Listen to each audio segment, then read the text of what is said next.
Hey everyone, welcome back to the Colcom podcast. I'm Jeff. And I'm Scylla. Okay, we're going to look at another one of the topics that might be discussed at a Colcom.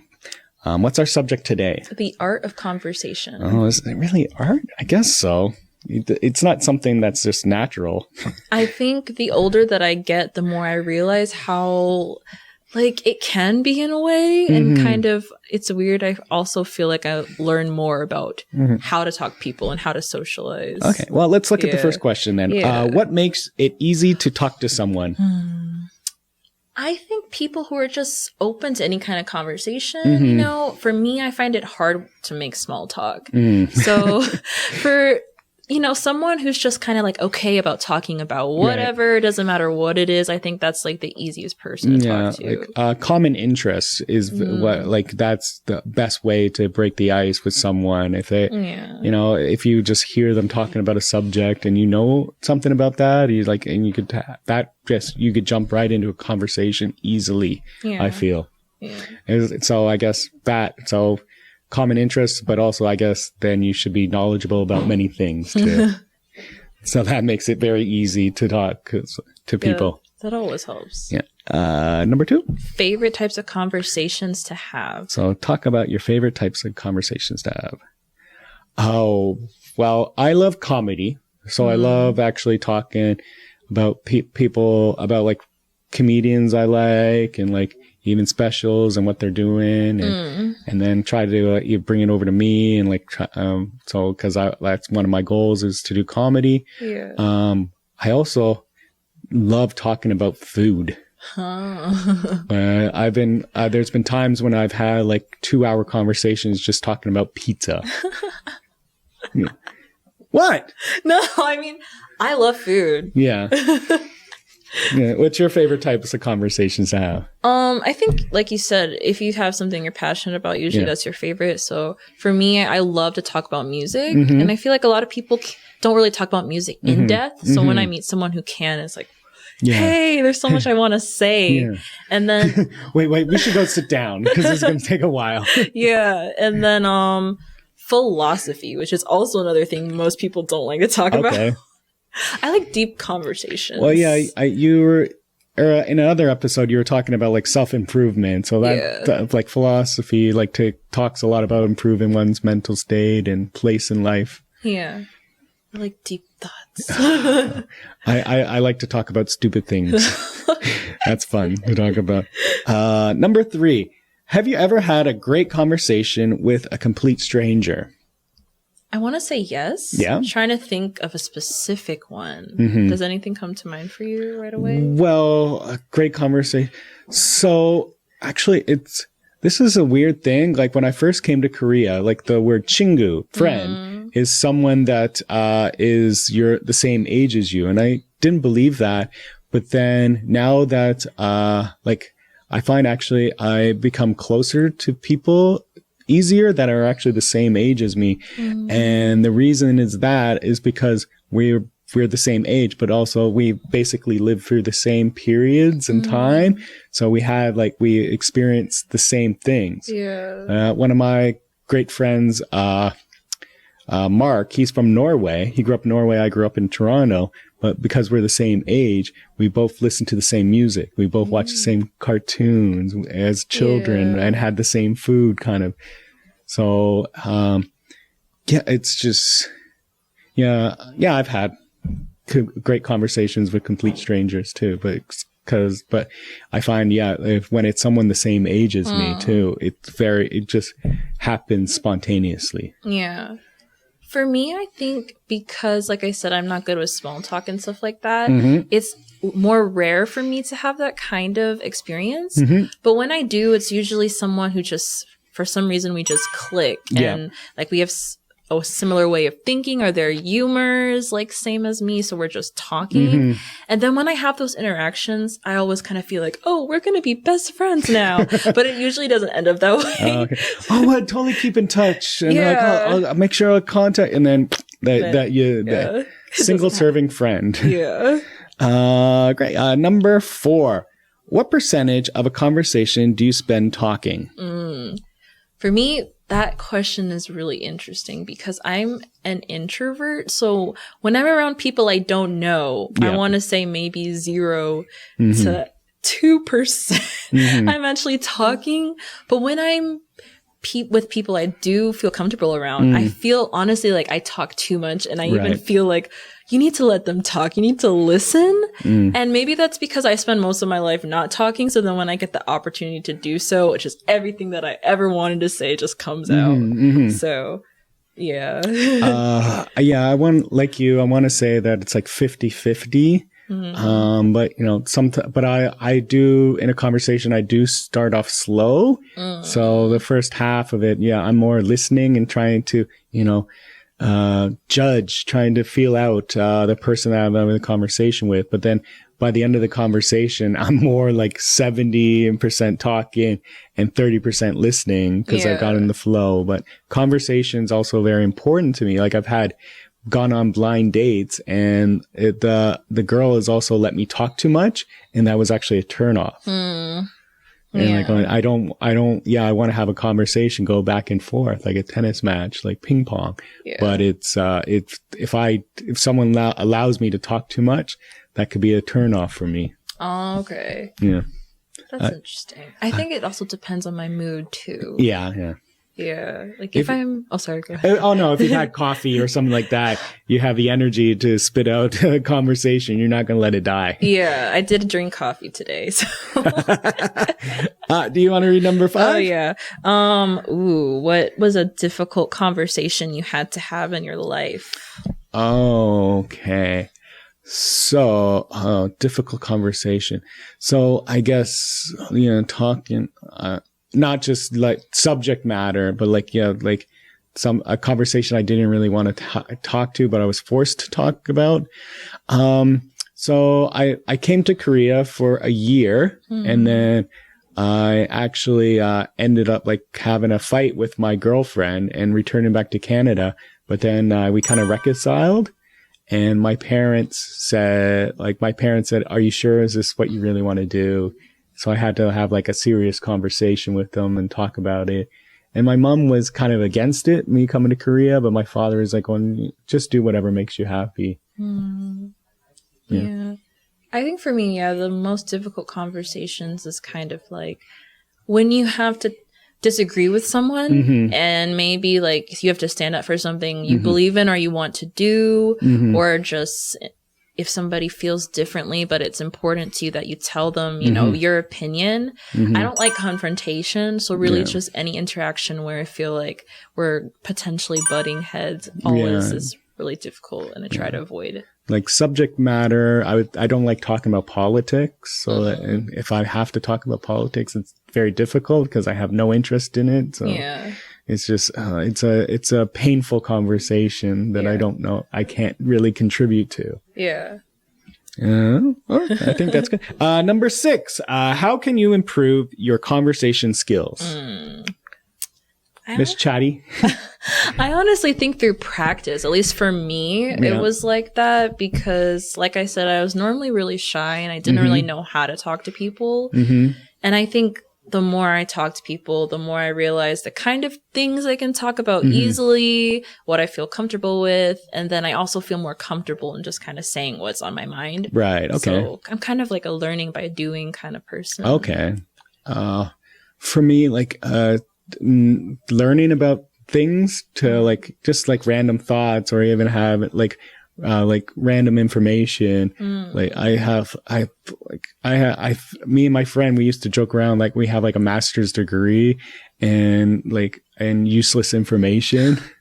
So just but I would just think that comes from like reading books or and watching videos, learning about the world. So the more I learn about the world, the more I am better at being a conversationalist. Yeah. As like, even when I was teaching English and I had to teach high school kids, and that's also a painful thing, trying to get high school kids to talk in a foreign language. I had to like study about like Korean baseball players and like K-pop stars just so I could try to force a conversation with them. Yeah, but that's a good thing actually in mind. If you are learning about other topics, it also opens up possibility to talk to someone maybe you don't have much in common with, but if you know something about, you know, something, you can always bring it up. So. Yeah, as well as like if you like listening to people that also have great conversation skills with videos, like great public speakers allows you to be a better conversationalist because you can imitate them. Right. And like words, vocabulary is important. Yeah. And then also for me, I think learning how to express myself is important. Because sometimes, like you said, I don't know the right words to say or the best way to go about it. And then when I see somebody else do it, I'm like, oh, okay, so that's how you can handle that type of... Yeah. Just looking at the way you're talking, also like being conscious of your body language and like, yeah, because you're just like going like this.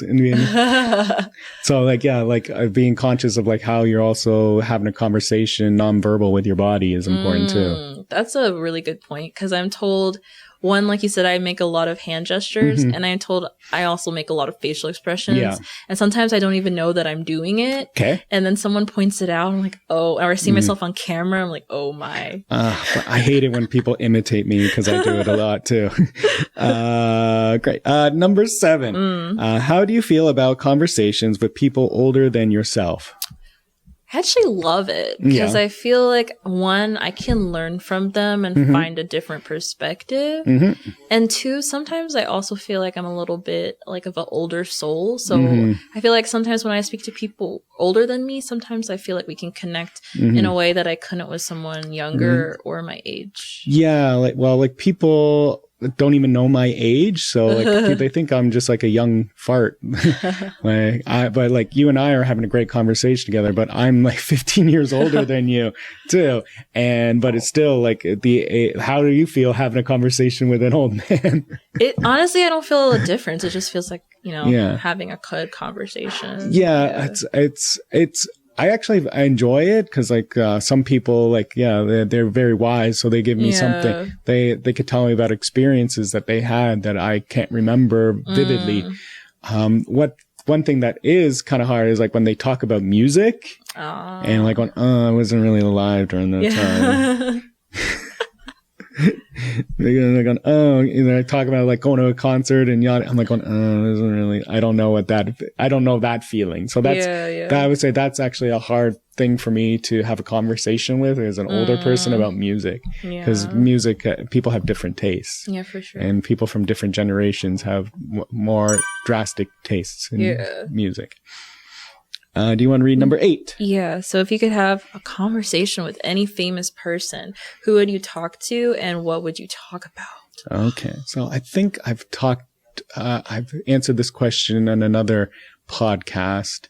I think I chose the person I would like to talk to. I don't know if you know him. It was actually a famous Canadian comedian that passed away 2 years ago, Norm Macdonald. I would like to have a conversation with him because, well, he was a great comedian, which is something I want to be, a great storyteller. But also I want to have a conversation because when he died of cancer, but he had it like for 8 years and no one really knew about it. He just kept that secret. Only like his family knew about it. And then just one day he died and so people, like the world was robbed of him. They couldn't get his last moments because he kept it very private. Yeah. So it feels like he died without answering a lot of questions, without without like actually finishing the book of his life. Right. Yeah. How about yourself? Actually, I wasn't sure to pick at first, but when I thought about when we mentioned talking to someone older, I thought I would really like to have conversation with Jessie because do you know Jessie? Yeah.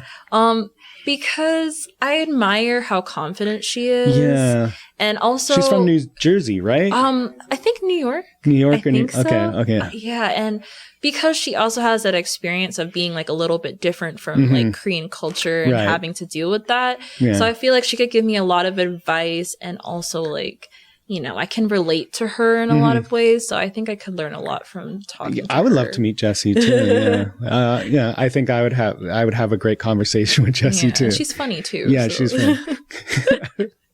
Yeah. Korean celebrity. I would actually want to meet IU. because like I just want to have like a small conversation with her because actually like I love her music and I think that she's very beautiful. But then I actually was like reading on the internet and like she donates a lot of the money that she earns to charities. So I just want to have a small conversation, say that she's a wonderful person and like, thank you for for supporting all these people. That's really nice. Yeah. I didn't know that about her. Yeah. So. Number 9. Do you have better conversations when you are drinking? Why do you think so?